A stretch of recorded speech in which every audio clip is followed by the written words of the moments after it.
Welcome back to another segment of Lessons from a Pro. And in this segment, we're going to hear from Todd Halushko. Todd Halushko was an ex-teammate of mine back in Mannheim Adler days, which is a team in the Deutsche Eishockey League, the DEL in Germany. However, Todd was originally drafted in a 1990 draft by the Washington Capitals. Todd went on to play for the Calgary Flames, the Philadelphia Flyers, as well as the Pittsburgh Penguins. But in 1990, Todd was drafted in his second year of draft eligibility. So, meaning he wasn't the typical 18-year-old. You're eligible for the draft for 2 years. He didn't get drafted the first year. He had a really strong season in the OHL. In his second year of draft eligibility, he was projected to be a fourth rounder. He went to Vancouver to the draft, sat in the stands, waited and waited and waited, ended up hearing his name finally called in the 12th round, the very last round. However, there is 11 picks ahead of Todd, plus all the previous years. So showing up at pro camp the following fall to try and earn a contract was a chore that Todd took very seriously because he understood where he was in the pecking order and that he needed to make some waves. So let's listen to Todd talk about his approach to his first training camp and trying to earn that pro contract. When I went to camp, I know I'm not I had good numbers in junior, but I'm not going to be that goal scoring guy that's going to, even though I did have decent numbers at the pro level, I'm not going to be that guy. That's not going to be my role. I just got to work harder than everybody. So I remember going to camp and all I did is I busted my tail and I caught a lot of flack too, because we'd have practices every day. And from playing pro, Jason, that some of the senior guys, especially in the American Hockey League, if you're in practice, there's guys that are on cruise control. And if you're a young guy and you start bombing by them and doing laps and you're going harder than everyone else, you're going to take a stick to the back of the head or a chop in the back of the ankles from these old guys saying, hey, slow the hell down. Who the hell do you think you are? You're making us look bad. So I knew that was coming, but I knew that that's what I had to do in order to stand out. And that's what I did. Every single practice, I was the first guy in line, call it brown nose and whatever you want. But it was, for me, it was just, I had to take myself to a different level than everybody else in order to get noticed. And that's what it is. So we're doing bag skates. So we're going back and forth. And guys got it in second gear. And I've just cranked it up to the sixth gear. I'm bombing back and forth. And, I look like a little bit like a hero doing this stuff.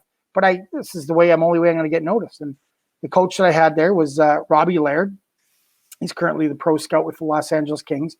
And Robbie really liked my work ethic. And it could have been, it's like, and a lot of other guys know, sometimes it's more about timing and where you are and who likes you in order to get a break. I played with hundreds of guys that were way better hockey players than me, but they maybe just didn't get the break that I got. All right, what a great story there from Todd. Now, what were your takeaways to that?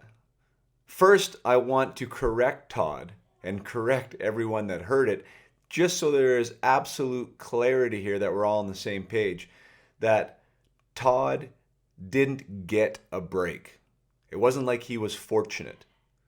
We can frame it that way, that he was fortunate, and yes, there might have been better hockey players than him at that camp, or he mentioned that he's played with better hockey players who never got the break, and he did. But what he actually did there was he earned his break.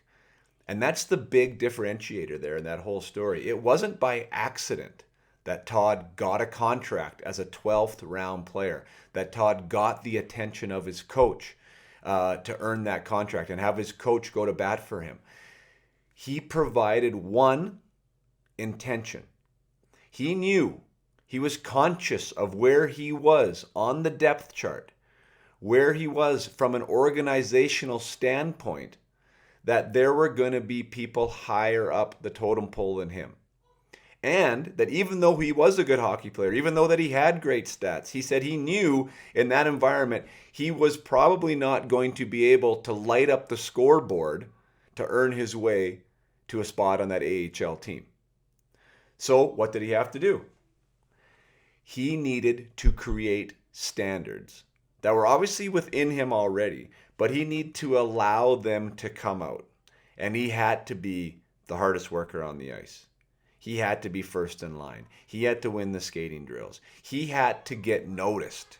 He had to find a way to be noticed on a daily basis. And that was the way that he thought he would be able to do that. He did it against peer pressure. He did it with veterans telling him to slow down. He did it by not making friends. He wasn't worried about what other people's opinions were of him in his peer group, which is super hard to do because people just want to fit in.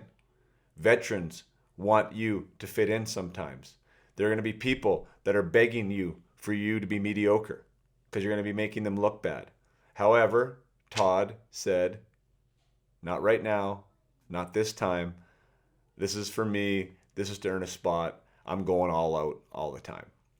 Todd lived his life like that. He lived his whole career like that, and he earned that contract from his coach. He didn't get a break. He earned it. He earned it by providing intention. He earned it by having a higher standard, and he earned it by being consistent and not letting fear of other people's opinions get in the way. So great lesson from Todd Lushko. You always have an opportunity to stand out in any environment. And I think now more than ever, when you're consistent with that approach and you start developing that in your day-to-day behavior, in your day-to-day actions, when you show up at a training camp, it's not going to be inauthentic. It's not going to be pretend. It's just going to be the way you do things. And people want you in their locker room. They want character guys. They're going to raise the bar from a work ethic standpoint, that are going to be character people, that are going to be great role models for those around them. So learn from Todd. Show intention, work hard, and do your thing to stand out. Cheers.